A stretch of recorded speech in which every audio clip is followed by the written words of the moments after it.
That's some good beer. Alright, what is up, y'all? This is Eric with Aspiring Music Writer YouTube channel. Please subscribe, like, share, comment, suggest, dislike, I don't care. Anyways, this is going to be another Dream Big and Walk by Faith segment. Yes, I know I drink and I cuss. I'm not a perfect Christian. But anyways, this segment that I try to do one, it's really not like once a week. It just when a certain subject comes to me that either I'm struggling with or questioning or something, my last one was why do we forget to pray and praise God when things are going smooth? If you haven't seen it, check it out. But this one is going to be titled, I don't know how I'm going to word it right now, but it's how to deal with someone rejecting, you being rejected, or someone saying no. Because that happens all the time in life.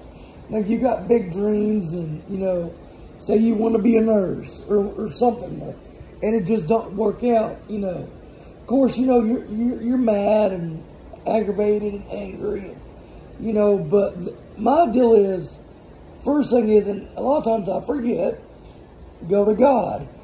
God's probably telling you no for a good reason, or He is telling you no for a good reason, or the reason why you didn't get that job or that promotion or whatever, why things don't work out. Like Garth Brooks says, some of God's greatest I can't even talk. Like Garth Brooks says, some of God's greatest gifts are unanswered prayers. And we may not know the answers why that ever didn't work out, or, why a certain situation went off. But usually when He tells you no, it's either because it's going to hurt you, or in most cases, God willing. To me, it's all in God's will. He's got something better for you. He's like, that's just... And there's been many times in my life, many times in my life, where, and it might be years down the road, decades, thank God that certain situation didn't work out, or thank God that job never happened, or whatever, I'll tell you a few of them right now. When I was 16, 17, probably 17, probably going on 18 actually, I was real big into motorcycles. Harley Davidsons mostly. And, excuse me, and I was like, what I want to do is work on motorcycles, be a Harley Davidson mechanic. That's what I wanted at the time, or that's what I thought I wanted. And I brought the guy down here to my house, or my parents' house, and he went over, hey, this is what you're going to want. I think it was in Phoenix, I think. And my dad talked him out of it. He won't be, and I was pissed for a long time. Mad at my dad. And, but years later on, I understood, because at that time I'd also been wanting to write songs. Because I think I started trying to write songs about 15 years old. And it took me till I was 29 to write my first song. First full song, I should say. In 97, I don't know how old I was, I'm not good with math. Creed had come out with My Own Prison album. I love that album. That's what I'm going to do. I want to be a songwriter. I didn't know a damn thing about it. I don't know that much about it now. And so I try to write this song called A Portion of My Life. And it just wasn't the right time, you know, and forgot about it, you know, like, well, there's other things come along. Then a few years later, because I can't, how old I was when Creed came out. But about 2002, no, about 2004, I'd just say. You know, but well later, I heard of a band called Cross Canyon Ragweed. And honestly, at first I hated that music. And now it's one of my favorite bands, and if you can see my tattoos. Anyways, and a buddy of mine introduced me to him. We were drinking one night, and he was like, "You ever heard of Red Dirt music?" I was like, "What the hell's Red Dirt music?" And he kind of told me about it, this and that, and I heard at 17, "You're Always 17 in Your Hometown." And that song, I don't know if it was just that song or the right timer. It was probably God going, "Listen up here, Eric." And it just, like, that's what I want to do. I want to write songs. You know, I was 19, I think, at the time. 18, 19. And I was still young. But I knew that, like, once I heard Ragweed at 17, and then, of course, Ragweed went into a rabbit hole of Red Dirt music and Texas music, Oklahoma music. Then the Outsiders like Todd Snyder and Reckless Kelly, which they're really outsiders, but they're not. I don't know. I'm actually going to do a video on that one day. But where like the Red Dirt and people like claim them, but they're not really from Texas or Oklahoma, you know. But anyways, and once I heard the two biggest influences on me at that age was Crossing and Ragweed and Jason Bourne and the Stragglers, because it was Southern rock, and then you had your honky-tonk country. Jason Bourne is honky-tonk music. And I'm like, you know, at first, and it was a very slow process for me too. I was like, you know, it'd be cool, you know, to hang out with someone like that one day, you know, or meet Cody Canada or Boland or whatever, you know. And then things started happening in my life, and I really wasn't praying for it to happen at that time, but, you know, I've met Cody multiple times. I've met Jason Bourne multiple times. I've met a few of the Randy Rogers boys. But back to my deal. I know I get way off subject here lately, or all the time actually. But you know, and you know, because I'm like, you know, it'd be cool. You know, after a while of listening to this music, and I become obsessed with it big time. And I'm like, it'd be cool to be a part of that thing or whatever it is. Texas music, Oklahoma music, Red Dirt music, you know. And years later, like I said, when I was about 28, 29, a guy come to work where I worked for my family, and we would ride around, and, you know, we were paired together to work together.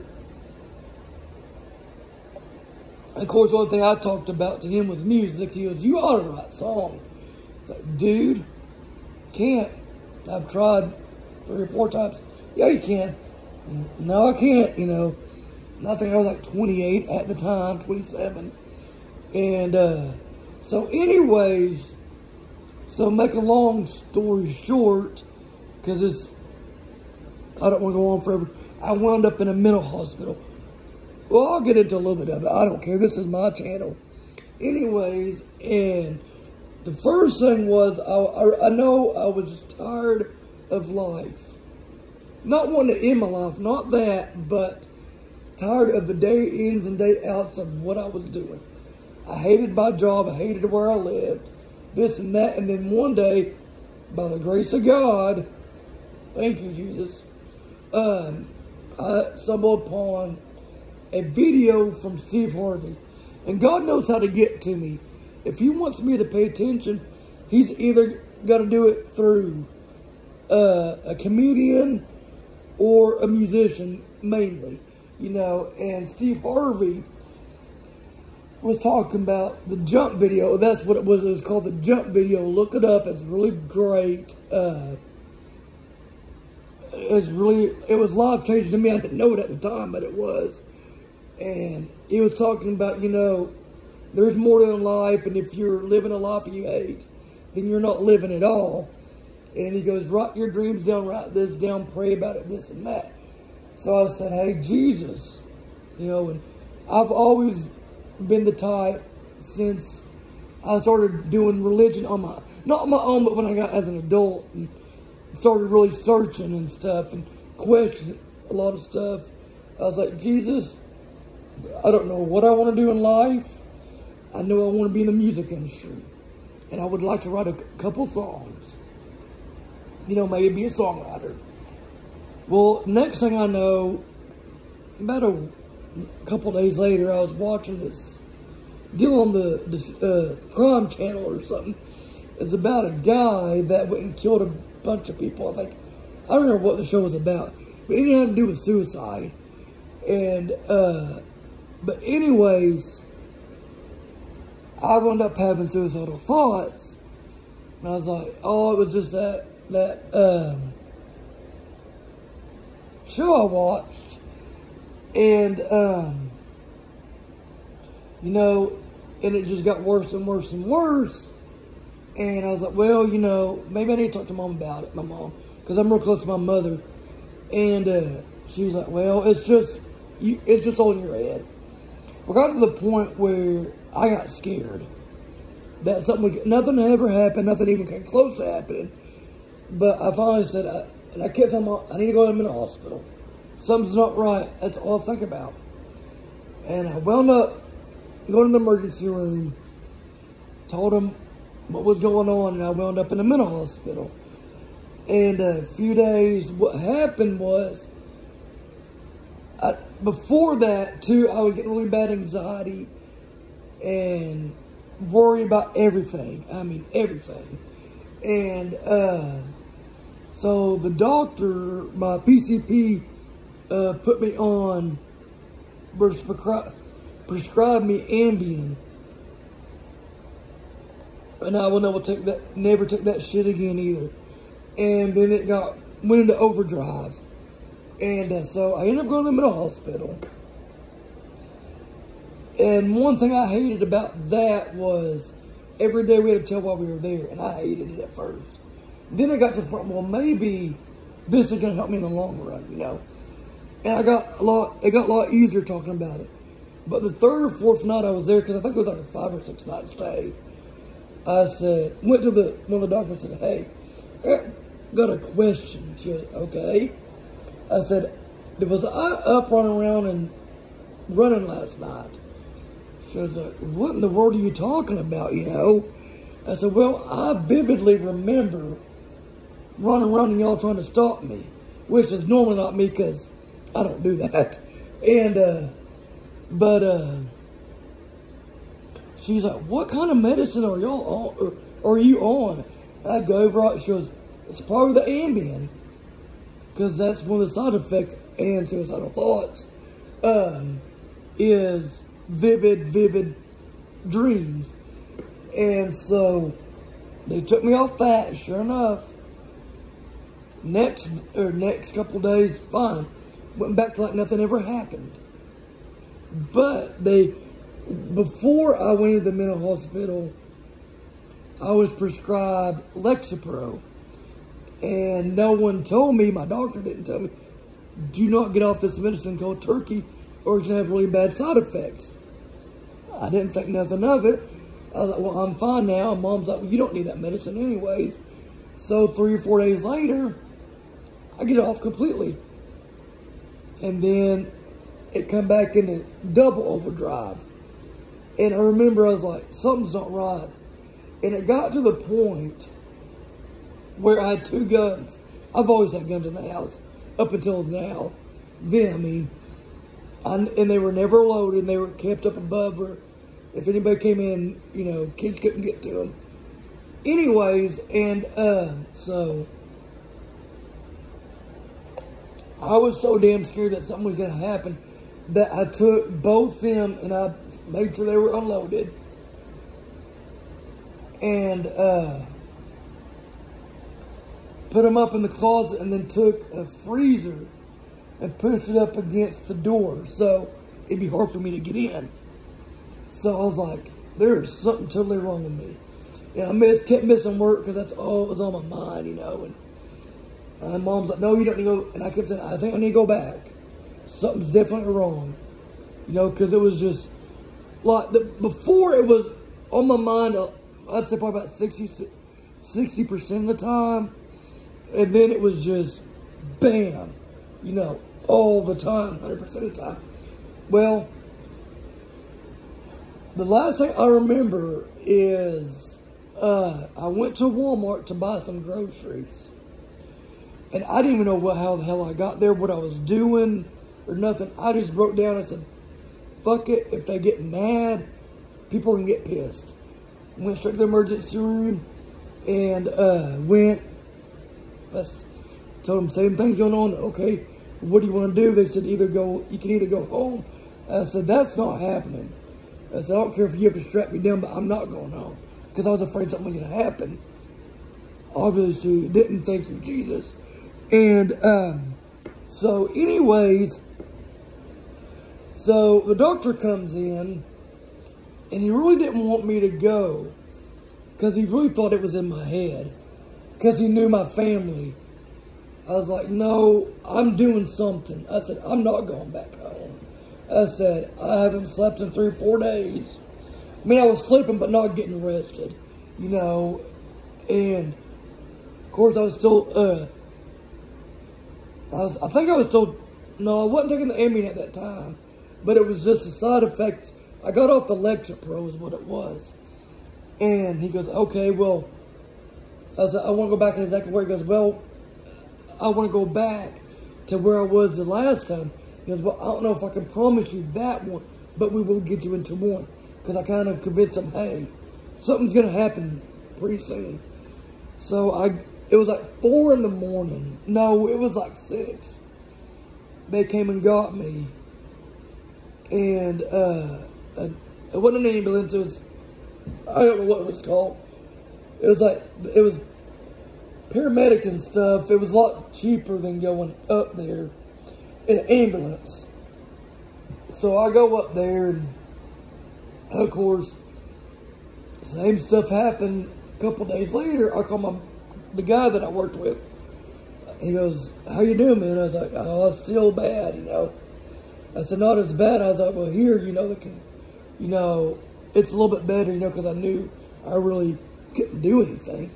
And, you know, so he goes, well, have you written a song yet? I was like, dude, I told you I can't. I said, I've tried 100 times, not really 100 times, but, you know. And anyways, he goes, dude, I said, I wouldn't even know what to write about, you know, because it had been years since I've actually sat down and tried to write one. And, so, I said, okay, I said, I don't know what I'm going to do, but I sat down there in the most fucked up mind that I've ever been in, and I was like, well, I'm going to just start writing what's been going, because he said, write about what's been going on the last couple of months. I was like, okay, you know, whatever, see you later, click. So I sat down and started writing this, and then, at that time, we had group therapy. I don't know how many people were there, but there was this girl, I couldn't tell you what her name was, I couldn't tell you what the hell she looked like, anything. But she had a different situation. She was on drugs, though, and she was trying to get off drugs. Hopefully she's doing well. I've never heard back from her. But I took my story and this one certain girl's story and kind of combined them into a love story.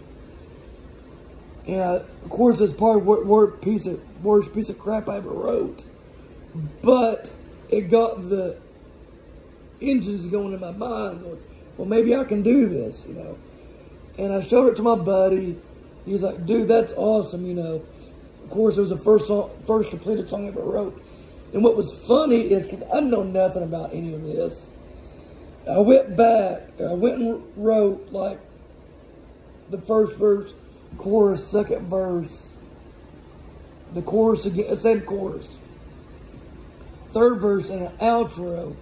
And I went back the next day, and I was starting to feel a little bit better every day, because they put me on fluoxetine. I don't remember why they didn't put me back on electrical. I can't remember that. But and I go and we write the outro, you know. So, and then just things started happening for me, you know. And like I said, at the time, I hated being there. I mean, who don't want to be? Who wants to be in a mental hospital, really? You know. But I'm glad it happened, and I'm glad that other thing with the motorcycle thing didn't work out, you know, because I don't think I would have been happy, you know. And then one song turned into two, and, you know, now I've written over 140 songs, you know. And but I'm still going on, because this is one certain situation, you know. And there, years ago, before all that, about the same time, I guess, that I was 14, 15, there was a girl that I went to school with, and I tried like hell to get her to go out with me, and she never would. And years later, she got into drugs, and, you know, but my mom read about it in the newspaper. She got caught stealing some stuff to make meth or something. Mom was like, well, thank God that never worked out for you. I was like, yeah, you know. And just different things. But my deal is, I know I get way off subject, and that's why I do these. But my deal is, it's so hard not to get mad when something you really want is a no. But try to remember in the back of your mind, and I still get mad here and pissed off and just angry every now and then when something doesn't go the way you're like, man, I wish I... But like I said, God's got something better for you.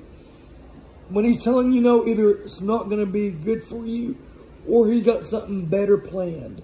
I mean, God's never going to let you down.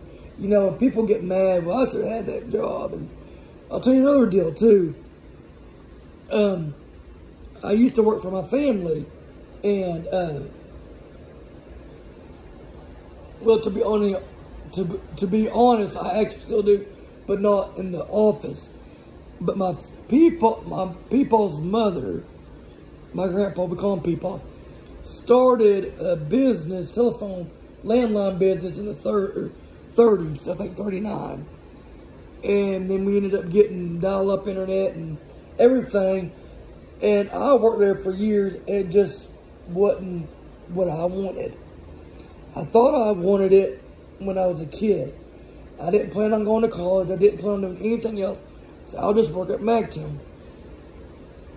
I was like, well, and then when I started wanting to do the songs and stuff and do my own thing, I was like, I don't like working at Magtown. It's not what I want. I don't want to work an 8 to 5 job, you know, or 9 to 5 job, whatever. And so eventually I quit a few times, and I've come back. I went to college. I just don't think it was the right time. Came back, and so I quit for a month because I didn't go back to college, and it didn't work out. And I was irritated. I wasn't mad, but I was really irritated.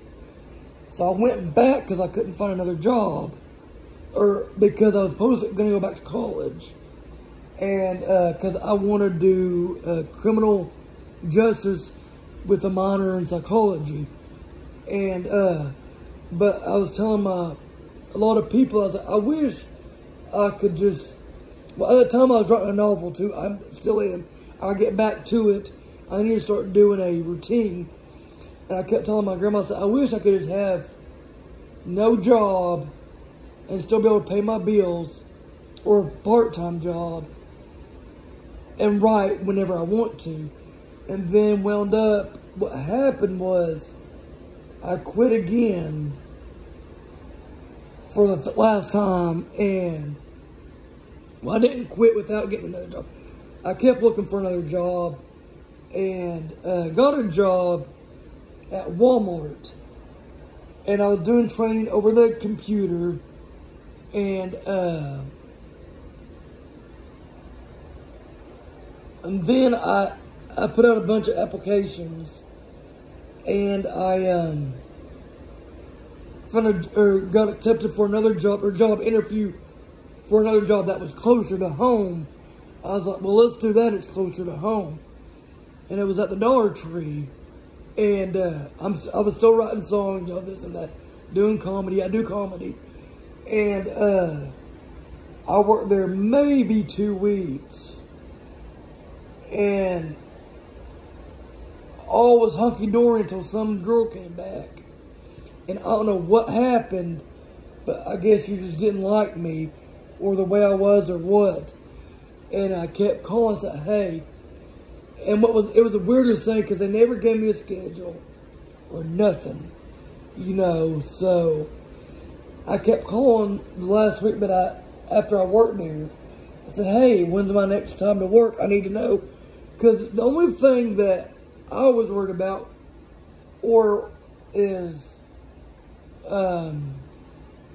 concerts. I go to a lot of live concerts, music venues about an hour from where I live. And I said, I don't care to work through the week, but from this time, I'd rather not work because it's concerts. I mean, I didn't tell them that, but that's what I was thinking. And so I was off all that 1 week, and the only day they made me come in was the night of a concert, and it pissed me off. I was like, and it was only for like 4 hours. You know, I'm like, you know, I mean, I wasn't mad. I wasn't going to quit or anything. And then I ended up calling and saying, hey, what's going on? Call back tomorrow. Okay. Call back tomorrow. When's my next day to work? Call back tomorrow. Well, finally, I get a hold of the manager. She was like, well, we really don't need you right now, so we'll call you when we need you. Of course, I never heard back, you know. They fired me. But in Arkansas, where I live, they don't have to have a good reason to fire you. And I was on a 90-day probation. So, but it worked out, though, because, like I said, I wanted to go back. I want to be a novelist, too. And as a book writer, you know, write books and stuff. And I started this book years ago. And I was like, but I want to do a lot of crime writing. And so that's why I want to go into the criminal justice